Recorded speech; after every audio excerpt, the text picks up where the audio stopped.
Hi everybody, my name is Tanner Lindsley and I'm going to show you how to use React Static today. If you don't know anything about me, you can go to my GitHub page. It's github.com/Tanner Lindsley and get to know me a little bit better. Today I want to talk to you about React Static. You can go to github.com/nozzle/React Static, and this is a library that we developed at Nozzle to build progressive static site websites using React. It's very similar to Gatsby and Next if you've ever used those. It offers some benefits that you might not get there, and it has a really great developer experience. So first things first, I'm going to show you the README here. It's pretty simple. If you want to learn more about React Static, you can come check it out, but I'm just going to jump right into it. The first thing you're going to want to do is open up a new terminal window, and I prefer to use Yarn, but you can use npm, and if you're familiar with npm, I'm sure you'll know the appropriate commands to do the same things I'm doing. But I'm going to add React Static as a global package, and I do that in Yarn by doing yarn global add React Static. This should go down, download the most recent version of React Static.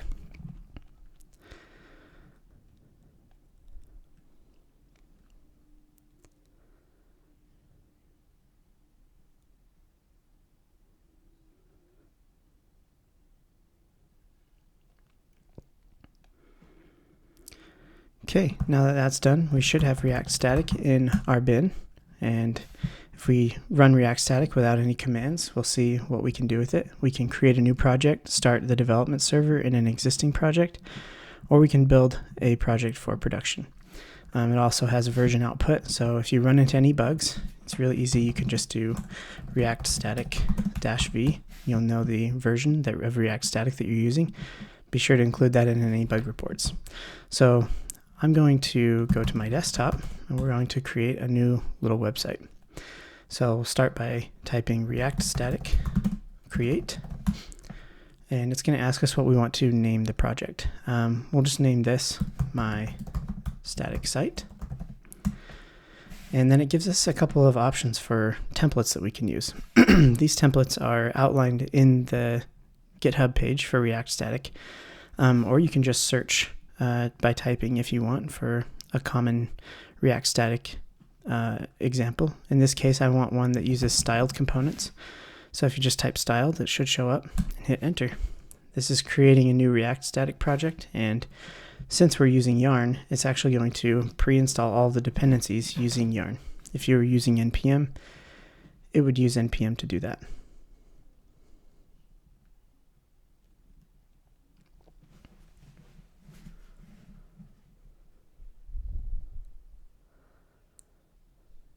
Okay, so on our desktop, we should have my static site, and we're going to cd into my static site here. And inside of my static site, we can now run either start or build. In this case, I want to develop my site right now locally, so I'm going to run React Static start. Now, the great thing about this is, before I show you how to start the development server, I want to show you some of the pre-installed scripts that come with it. So I'm going to open up this folder in my favorite editor, Atom. And if you look here, this is the directory structure that we get with a pre-installed example from React Static. And right here, if you look in the package.json, we've already pre-filled some of the scripts that you can use right out of the gate. So instead of having to type React Static start, React Static build every time, you can just type yarn start or yarn build. Or you can use your favorite npm scripts task runner. So in this case, I can actually just type yarn start right within my project, and it's going to run React Static start for me. The first thing it will do is copy over the public directory, which out of the gate really only has a robots.txt file. This is where you'll put any files that you want to transfer directly over into the root of your website when it's built. You can drop images here if you need to access them directly, but I'll show you how to import an image through Webpack here in just a second. So it built our routes, and it built our entire app in about 3 seconds. And so now it's serving our app at localhost 3000. So we can just take that address and pop it in here, and we should see the styled components starter example. And there's not too many pages to it. You can go to the home page here. You can go to the about page. There's a sample blog page that has 100 little lorem ipsum blog posts and a little back button for each post. And yeah, we're ready to develop. So the public folder I told you about. The dist folder is a Scratch folder, and that's also where your production site is going to be sent when we do React static build here in a minute. So we'll ignore that for now. BabelRC uses the React static Babel configuration. This is great because then you don't need to worry about really anything. We provide you with an ESLintRC as well that will help you lint your code with some React tools standards that we like. There's a gitignore file to ignore some common things with React static, including the dist folder, so you're not committing your dist folder to production. There's the package folder that we showed you before. Very few dependencies. In fact, the only dependencies that are technically required to run React static are these three: React, React DOM, React Router, and React static. And we also provide a serve script here so that once you've built your site for production, you can actually serve it and see exactly what you would see if you were to ship it to a static host. There is a static.config, which this is probably where we're going to focus the most of our time. And the static.config is special to React Static. It's the file that React Static uses to get all of its configuration and to set up all of its routes. And inside it, we export a default object. And this object can have a couple of functions and properties and methods to help React Static do the things that it needs to. So the first one you can see here is getSiteProps. GetSiteProps is an asynchronous function that can return an object of props. In this case, it's just an object with key value, and these keys and values are going to be accessible to every single page in your site. So if you are going to put anything here, make sure that every single site needs it and not just one page. If you put a lot of data in here, you could end up getting unnecessary data in all of your pages and bloating the size of your pages a little bit. So be careful what you put in here, but most of the time it's great for, the site title. If you have a site navigation that is showing up on every single page, then it would be good to build that inside of here so that you don't have to put it in every single route. Which moves us on to actually the individual routes. So this next function is called getRoutes. It's also an asynchronous function where you are supposed to return an array of route objects.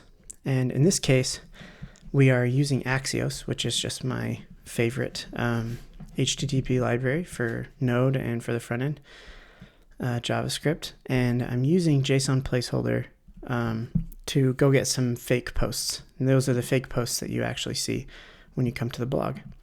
And when we make this call, it's going to give us back some posts. It's going to give us back 100 posts, actually.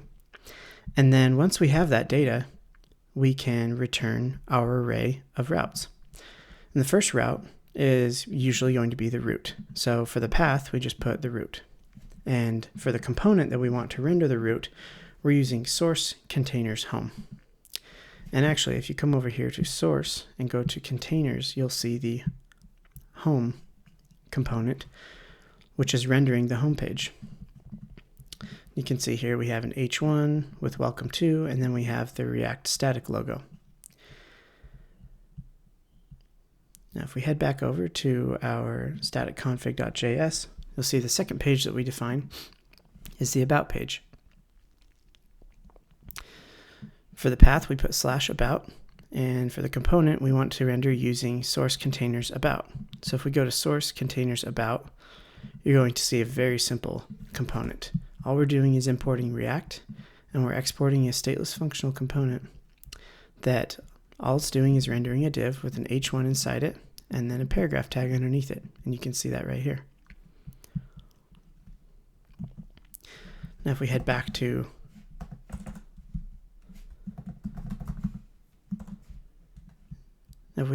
static.config, the third route we are defining is the blog route. And if you go to the blog route, you'll notice that we have a bunch of posts in here that we need to provide to the blog route. And the way we do that is, once again, we provide a path that we're going to use for the blog, which in this case is /blog right up here. And then we provide a component location, which is source containers blog, and you can come and look at that here in a second. And then we're also going to provide a getProps function for this route. And what that does is that means this route is going to be provided with this object. And this object is going to get merged into the top level props as soon as you use getProps, the higher order component getProps. And I'm going to show you how to do that right now. So if we go to source containers blog, and I'm just going to open this in a different window here so that you can see exactly what I'm talking about. So if we go to source containers blog, you'll see right here we are calling getRouteProps, which is a function that we import from React Static. And I'm just going to turn on wrapping here really quick. There we go. So getRouteProps is a function that we get from React Static. And what getRouteProps does is it provides whatever component we pass it, the objects and the props that we gave it in our getProps in React static.config. So here we're using posts to loop over and provide an li for every single post and a link to a new page, which in this case is /blog/post and then the post ID. Well, we got those posts from our call to Axios. I'm going to turn on wrapping here too really quick. So we got the posts and we're providing them to our blog page, and then our blog page is using those posts to loop over right here. And it's very important that if you want any data from your getRoutes function in your static.config, that you use the getRouteProps HOC right here. And we've looped over it, and now we've created our page right here. And these posts are just very simple objects. They could be anything. These posts could come from a headless CMS. They could come from WordPress. They could come from Markdown files. You can get this data however you want. And then, interestingly enough, we have more paths here underneath the blog, but they're listed inside of children. And what that means is we wouldn't want to have to put a bunch of paths underneath here, each one with blog, right? For the individual blog pages. So if we use children, it's going to inherit the path of the parent. So in this case, this is actually /blog/post and then the post ID. And we're taking every single one of those posts and we're looping over those posts to create a new route right here. This is the route. And just like the routes above it, it has a path, which in this case is /post/post ID. And since it's part of this blog parent, the blog is going to go in front of it. And if we go to one of those pages right here, you can see that /blog/post/1. So for every single post, we're making a path and we're giving it the component that it needs to render, which in this case is the post component. And then we're doing the same thing we did up here with getProps, but instead of sending through every single post, we're just sending through that individual post as a prop. So now if we go over to the individual post component, you'll see that once again, we're importing getRouteProps from React Static, and we are wrapping our stateless functional component right here. And we're being provided the post object that we put through in our static.config. In this case, it's going to be the post for whatever page we're looking at. And all we need to do is render a link to go back to the blog, which you'll see right there. And then we're also rendering a break tag and then an H3 with the post title, which is this right here. And then the post body, which is this. It's very simple. Now, obviously, if you have posts coming from Markdown or from a headless CMS, you're going to have more fields, but you can use them however you want. And at this point, it should just feel exactly like React. It should feel as if you're using props or Redux or whatever else you want. This should feel very familiar. So let's keep moving down the static config here, make sure that we understand the rest of what is happening here.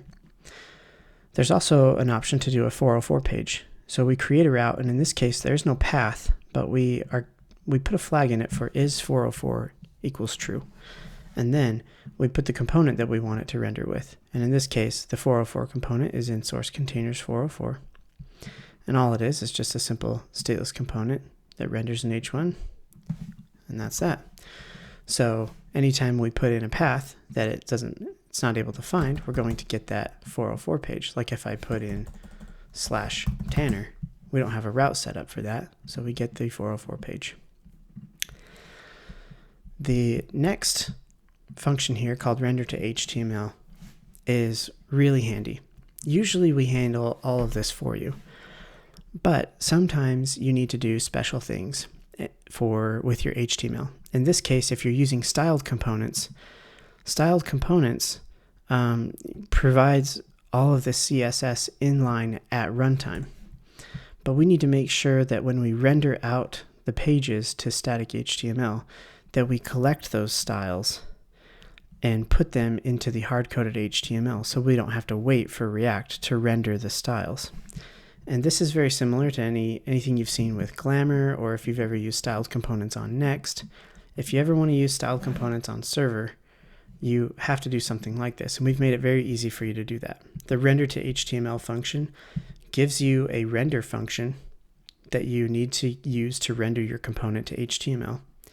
It gives you the component that you need to render, and then it gives you a meta object that you can attach some things to for usage later on. So in this case, we're just following styled components documentation here. We create a new sheet using server style sheet, and you can see up here I import that from styled components. And then we are creating the HTML by using our render function that React Static gives us, and then we're using the sheet to collect the styles from the component, the component we're supposed to export. And then once we have the HTML and the style sheet, we're going to return the HTML, but before we do, we're going to attach a style tags onto the meta, and we're going to use the style tags that we got from the sheet that harvested all of the styles out of React, or out of styled components. And once we return the HTML, we're good to go. Now down here in the document is a very important component in React in the static config. Document is how you can customize the base root document page for every single page that your site has. Think of it like the HTML tag in your app, the index.html page for your app. And how it works is you define a class, or even it could be a stateless functional component. In this case, we're using just a regular React component. And in the render, we are providing you with a couple of components and properties in props. So the first one that we provide you is a special HTML tag. So this needs to be used at the root of what you return, so that we know to render the HTML for the page. And these each correspond to regular HTML tags that you would have in an index.html file anyway. We also provide you a head, and just like a normal head, you can put meta, default. You could even put a default title in here if you wanted. This is my site. And then it's interesting because this is where we would want to put our styled components style tags, which is exactly what we do. We're also given render meta, which is the meta from the rendering that we did up here. So see, we attach style tags to meta right up here. Well, style tags is going to come through on the render meta. And so if we want to, we can just inject it right here inside of the head. Then we can move on and use the body component, which is where we're going to put the children of whatever comes. So if you wanted to wrap all of your content in some type of div, for example, you could do it here. Though I don't recommend it, this is probably going to suffice for probably 99% of everybody who uses React Static. And that's a static config. If we were using something other than styled components, we probably wouldn't even need that right there. and we wouldn't even be doing that. But I like styled components, so I thought it'd be useful to show everybody what render to HTML4 is used for, and also show you how to insert those style tags into the static config. So now you can see it really is easy to visualize your site. We have a home page, and in the home page we're using get site props. We're also importing a logo, which you can see we don't have the logo in our public folder, but that's because we're importing it through Webpack. So our logo can be in the source. So we import our logo image and we use it as a source, and that's going to be our React static image right there. You can see it's just right here. And then in our about page, simple component being exported from React. Our blog is looping over each of the posts that we gave it in our static.config, and our individual post page is responsible for rendering each individual post. And now you know the entire structure to the example React static, the React static example for styled components. It's pretty simple. The index.js file is also one that most people are never going to need to touch. It just has some really basic React hot loading parameters, importing the app from app.js and exporting the app, and then doing hot module reloading right here. And finally, to bring it all together, there's an app.js file that in the example is the topmost component. And in the app.js file, we're doing some styled components things just to inject some globals, make sure the body looks good. But we're also importing routes from React static routes. And this is what makes it possible to define all of your routes as an object here. And all of these routes are going to be compiled into a React router routes object that you can import right here. And we wrap inside of our router. There's some app styles from styled components. We have our nav bar up at the top with some links. We have our content wrapped in a content div, and then we just inject our routes. And under the hood, React static is building out a bunch of route files, React router route files that have all of our paths and all of our components. It's really handy. Okay, and I think it's also worth mentioning what each of these things does. Obviously, we're importing React in this file because we're using JSX, and we're also importing router and link from React static. Now, the router component from React static is really simple, and for a moment,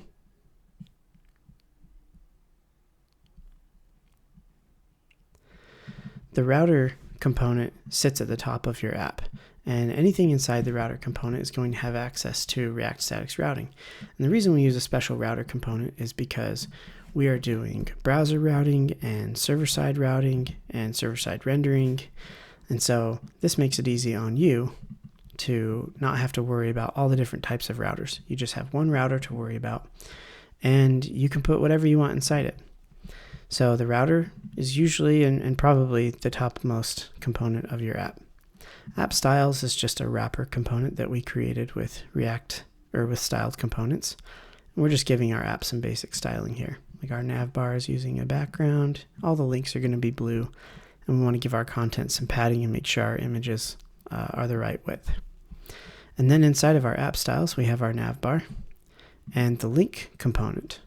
The link component is very important.